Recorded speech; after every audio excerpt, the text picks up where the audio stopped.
नमस्कार साथियों, बहुत बहुत स्वागत है आप सभी साथियों का। साथियों, जैसा कि आप सभी को पता है, प्रदेश में हुई उच्च माध्यमिक शिक्षक भर्ती परीक्षा 2018 और साथ ही साथ 2023 में हुई भर्ती परीक्षा की पहली काउंसलिंग और दूसरी काउंसलिंग 2018 में हो चुकी है। साथ ही साथ 2023 की पहली काउंसलिंग हो चुकी है।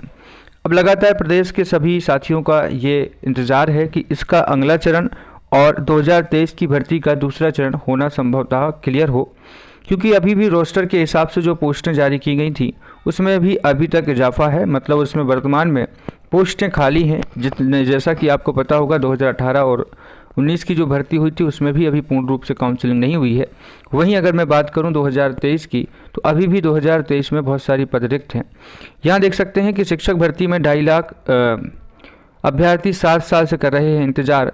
काउंसलिंग होगी या नहीं होगी मालूम नहीं। यहाँ देख सकते हैं आप सभी, एक तरफ कर्मचारी चयन मंडल ने माध्यमिक शिक्षक चयन परीक्षा 2025 के लिए नोटिफिकेशन जारी किया है, वहीं उच्च माध्यमिक शिक्षक भर्ती 2018 आज तक पूरी नहीं हो सकी। दरअसल 2018 की शिक्षक भर्ती में करीब 2.80 लाख अभ्यर्थी पात्र घोषित हुए थे। इनमें से 2.5 लाख अभ्यर्थियों की 2 काउंसलिंग के बाद तीसरी काउंसलिंग ही नहीं हुई है। अब क्वालिफाइड हो चुके अभ्यर्थी ओवरएज होने की स्थिति में है। 2018 से 18 में ईएसबी ने लगभग 17,000 से ज़्यादा पदों के लिए नोटिफिकेशन जारी किया, तो वहीं अभ्यर्थियों ने बताया है कि अक्टूबर 2021 में पहली काउंसलिंग हुई।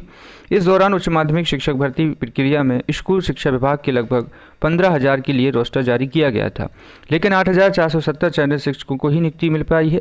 इस तरह फर्स्ट राउंड में 6,530 अभ्यर्थी बच गए थे। इस तरह ठीक है, इन्हें सेकेंड काउंसलिंग में मौका नहीं दिया गया। ये जो अतिरिक्त सूची आपकी हुई थी जारी, उस अतिरिक्त सूची की बात यहाँ पर की जा रही है कि उसमें जो शामिल अभ्यर्थी थे, दूसरी बार 2,750 पदों पर नया रोस्टर जारी किया गया। दिसंबर 2022 में पदों को भरने के लिए हुई दूसरी काउंसलिंग में स्कूल शिक्षा विभाग ने 2,750 फ्रेश पदों के लिए रोस्टर जारी किया था। इसमें से लगभग 1,500 अभ्यर्थियों को नियुक्ति पत्र जारी किए गए थे। इस तरह से इस काउंसलिंग में टोटल 1,550 पद शेष रह गए हैं। इसके साथ ही जनजाति विभाग के 2,220 पदों के लिए तीसरी काउंसलिंग की है, लेकिन इसके बावजूद भी 1,000 पद खाली रह जाएंगे। तो आप सभी को मालूम होगा कि ये जो भर्ती 2018 में की गई थी, इसमें पहली काउंसलिंग में तो सब पोस्टें क्लियर हो चुकी थी।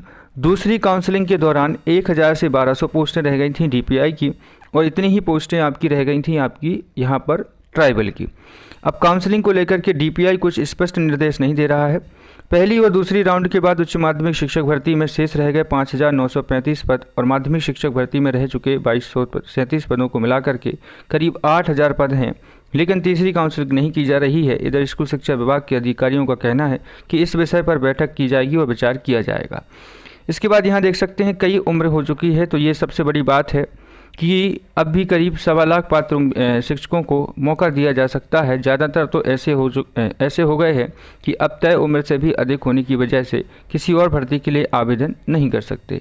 सबसे बड़ी बात यही है। दूसरी बात यहाँ पर आप देख सकते हैं कि लिखा हुआ है कि मैंने कुछ समय पूर्व ही आयुक्त का पद संभाला है। 2018 में हुई परीक्षा और उससे जुड़ी हुई भर्ती के बारे में जानकारी फिलहाल नहीं है। पूरे दस्तावेज देखने के बाद ही कुछ कह सकते हैं। शिल्पा गुप्ता जी हैं आयुक्त स्कूल शिक्षा मध्य प्रदेश विभाग की। ये सबसे बड़ा विषय प्रदेश में है अभी। अब यहाँ पर देखना ये होगा कि ठीक है, आगामी भर्ती के लिए आप जो भी रणनीति बनाएं, पर 2023 की भर्ती के लिए आपने प्रॉपर तरीके से, अनबैलेंस तरीके से आपने रोस्टर निकाला। 14 विषय के हिसाब से आप सभी ने असंतुलित तरीके से रोस्टर में आपने पदों की संख्या का उल्लेख किया। 250 से 300 पदों का आपने अनुपात निकाला और उसमें भी आपने बैकलॉगों की पोस्ट निकाली। प्रदेश में 2023 में जो भर्ती हुई, 24 में इसका पूरा समापन हुआ। 24 से लेकर के पूरा 24 साल, 2024 में पूरे साल भर प्रदेश के साथियों ने फर्स्ट काउंसलिंग के बाद सेकेंड काउंसलिंग में पदवृद्धि की बात की। चलिए, ये तो ठीक है, रोस्टर के हिसाब से है, पर 2018 में अभी तक इतने बड़े आंकड़े प्रदेश में, ये तो चलिए ठीक है, फिलहाल बात की जा रही है। ये वर्ग 1 और वर्ग 2 की बात की जा रही है। वर्ग 3 के भी 2023 की काउंसलिंग के लगभग यहाँ पर 3,000 पद खाली हैं।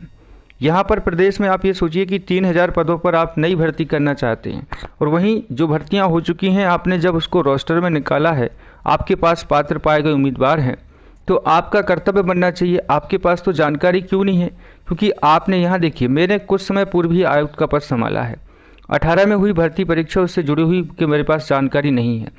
आप ये बताइए, फिलहाल जो डीपीआई ने प्रदेश में भर्तियां कराई हैं, कितने साल बाद कराई हैं? 2011 में कराई थी, पूरा काउंटेबल है। 4 बार ही भर्तियां हुई हैं 2011 से अभी तक। अगर ये जानकारी नहीं है आयुक्त के पास में तो कौन सी जानकारी होनी चाहिए। प्रदेश में फ़िलहाल 2 बार ही भर्तियां हुई हैं 15 साल से 20 साल के बीच में, और ये कह रहे हैं कि मेरे पास कोई 18 की जानकारी नहीं है। संपूर्ण जानकारी है, संपूर्ण जानकारी के साथ पूरे पदों का विवरण है, बस इनकी मनोदशा जो है वो उचित नहीं है सरकार की। यही बात होती है कि जब अपने कर्तव्यों के प्रति सरकार सचेत नहीं होती है तो इस तरह की बातें करती है। फिलहाल ये है कि हाईकोर्ट में मुद्दा है, हाईकोर्ट लगातार इसको लेकर के हायरिंग कर रहे हैं। प्रयास ये जताए जा रहे हैं कि हाईकोर्ट ही लगातार जब तक डीपीआई को अपडेट नहीं देगा, डीपीआई इस संबंध में ठोस विचार नहीं बनाएगा, और इस तरह से 8000 पद 2018 के और वहीं 2000 से 3000 पद 2023 के अभी भी रिक्त पड़े हैं, जिसको लेकर के डीपीआई जल्द से जल्द काउंसलिंग को लेकर के प्रक्रिया करेगा।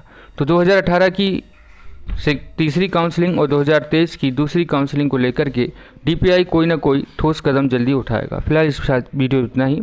बहुत बहुत शुक्रिया, बहुत बहुत धन्यवाद। जुड़े रहिए चैनल के साथ में, आगे भी इसके संबंध में अपडेट आपको मिलती रहेगी।